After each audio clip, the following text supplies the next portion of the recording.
Gargi डाळवडा ready.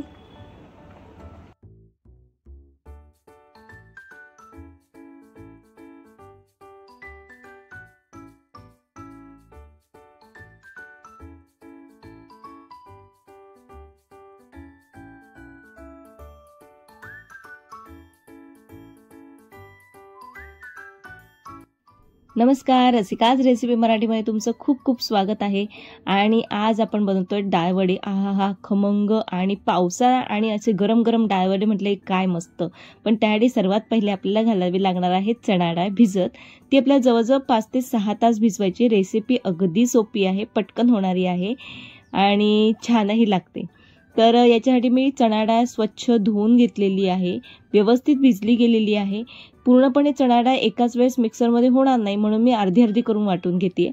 तर याच्यामध्ये जाणार आहे 15 ते 16 लसणाच्या पाकळ्या, 4 ते 5 मिरच्या, याच्यामध्ये मी कढीपत्ता टाकते अख्खाच्या अख्खा आणि याच्यामध्ये जाणार आहे अर्धा इंच आलं।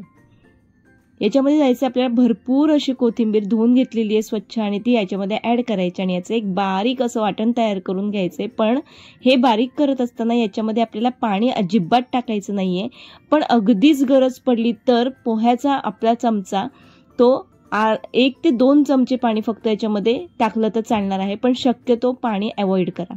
आता हे छान असं ड्राय वाटण आपण करून घेतलं। याच्यामध्ये जिरं पावडर अर्धा चमचा, धणा पावडर अर्धा चमचा, मीठ घेतलेलं आहे आणि हे घ्यायचं आहे आपल्याला मिक्स करून। वाटतो ना जेव्हा आपण डाळ ती थोडीशी भरड म्हणजे अख्खी अख्खी चणा डाळ अशी बघा आतमध्ये तुम्हाला दिसत असेल मध्ये मध्ये अख्खी अख्खी चणा डाळ राहिलेली, तर तशी ती राहिली गेली पाहिजे, तर आपले डाळवडे खूप छान होतात।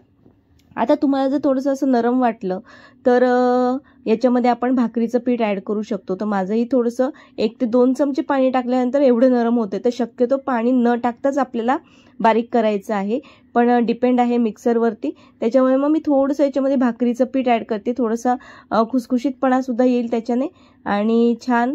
आणि मग ह्याच्यापासून आपल्याला मस्त वडे बनवून घ्यायचे आहेत। तर जवळजवळ मी याच्यामध्ये 2.5 ते 3 चमचे छोटे चमचे हे भाकरीचं पीठ याच्यामध्ये ॲड केलेलं आहे।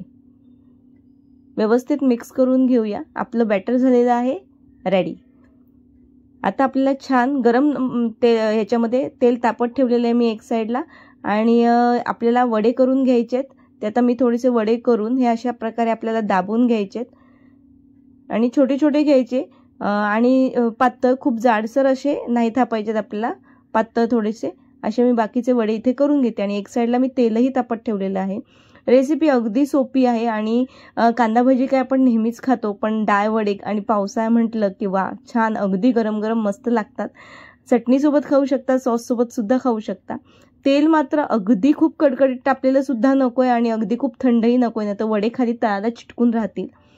तर मीडियम असं तापलेलं तेल हवंय आणि आता मी मीडियम फ्लेम ठेवलेला आहे। गॅसचा फ्लेम जो आहे तो सुद्धा मीडियम आहे, कारण मग नाहीतर मग आतून कच्चे राहतील आणि वरतून मात्र थोडेसे ब्राउनिश ब्राउनिश दिसतील।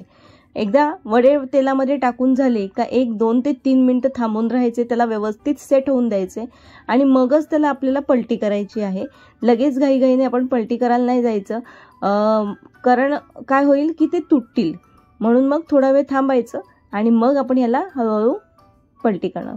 सो आलटी पलटी करायचं आणि व्यवस्थित दोन्ही साईडने आपल्याला शिजवून घ्यायचं याला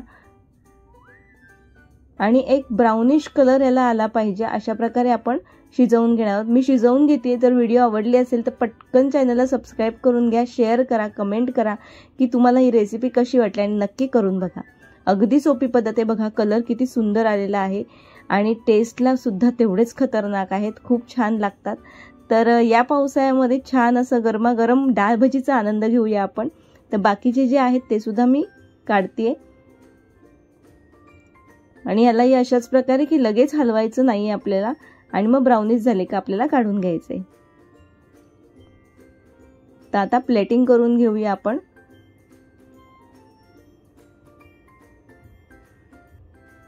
हे झालेले आहेत आपले डाळवडे रेडी। मस्त मिरची चटणी याच्यासोबत मस्त पावसाळ्याचा आनंद घेत डाळभजी खाऊया आपण। आणि रेसिपी जर आवडली असेल तर चॅनलला नक्की सबस्क्राईब करा।